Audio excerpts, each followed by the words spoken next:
Ever since the Declaration of Human Rights, the Universal Declaration of Human Rights, was passed in Paris in 1948 on December the 10th, we have fostered the observance of this day not only in the United States, but throughout the world.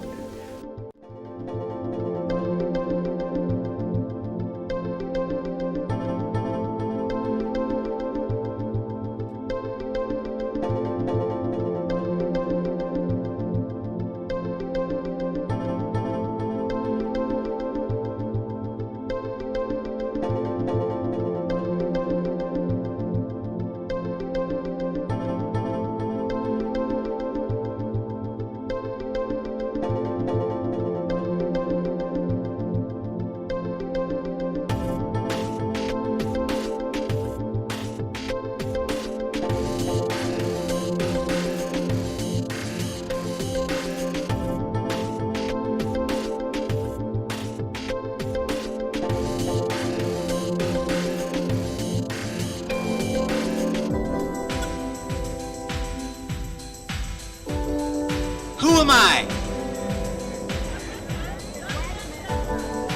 400 years ago, I was Juan Cabrillo. And me and my buddy, Hernando Cortez, we're two of the world's richest conquistadores.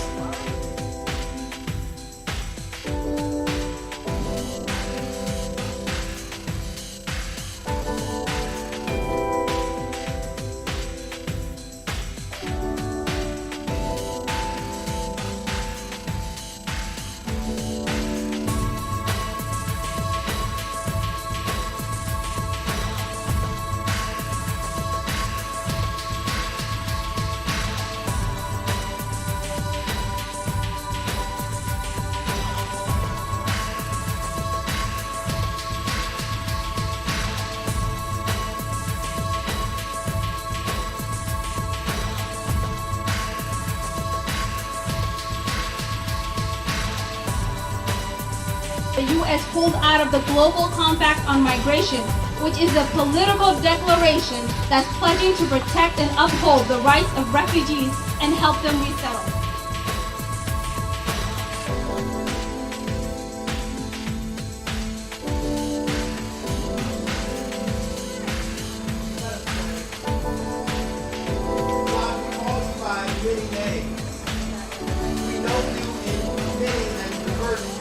The 1%. And we gather here today on this sacred ground to say what you had already said years ago, that life matters, that people matter, that you are with the marginalized and those who are oppressed and pushed to the sidelines.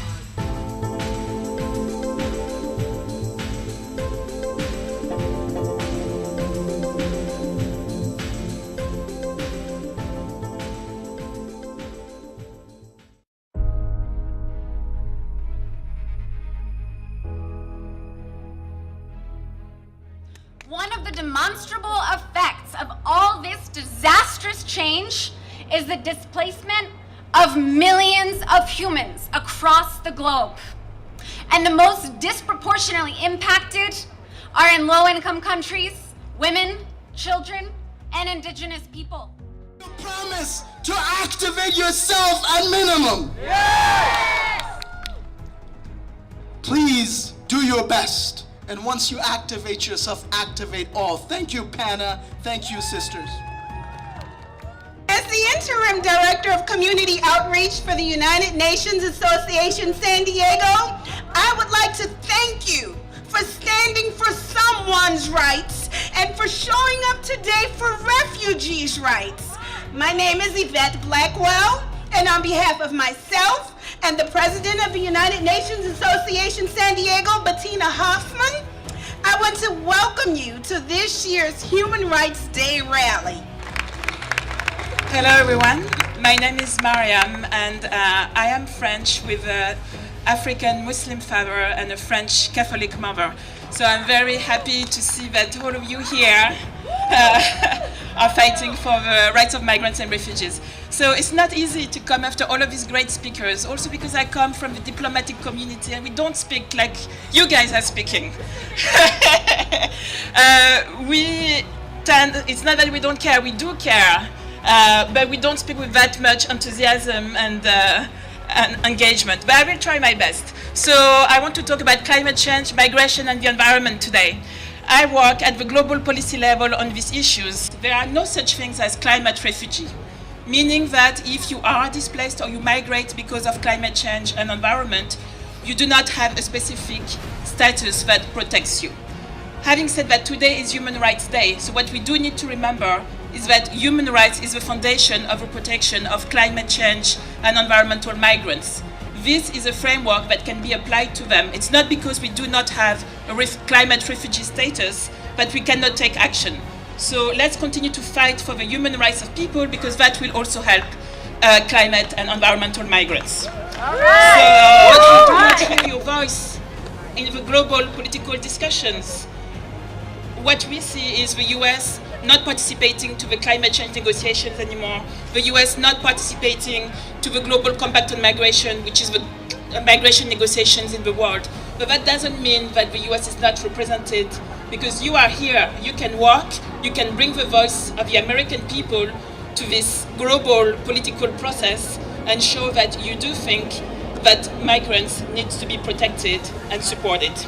I just wanted to thank the UNA, the UN associations, because they are trying to make this link between us working in New York or in Geneva at the global level and grassroots communities who are the ones who will help solve the issues. Because talking is important, but it's not enough, and you here are the ones who are taking action. Thank you very much. Lifting everybody's quality of life, but just again, I cannot do it alone. You need to show up as well. So thank you once again for being here. Thank you for speaking about human rights, but every day we deserve much better. Tell them, no, these are my constituents. These are the people who make up the fabric of the community. Not only I represent the community in which my husband and my kids live. We're proud to live in the community of City Heights. There is nowhere in California or America more diverse, more beautiful, more loving than the community of City Heights, and that's because of the strong history of refugees who have come to that community and settled there. So I want to first of all thank you for creating such a welcoming, beautiful place in San Diego that I'm able to represent.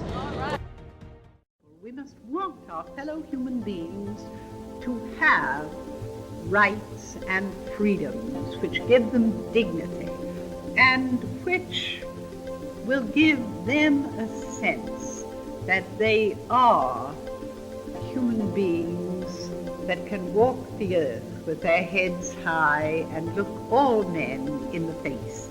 If we observe these rights for ourselves and for others, I think we will find that it is easier in the world to build peace, because war destroys all.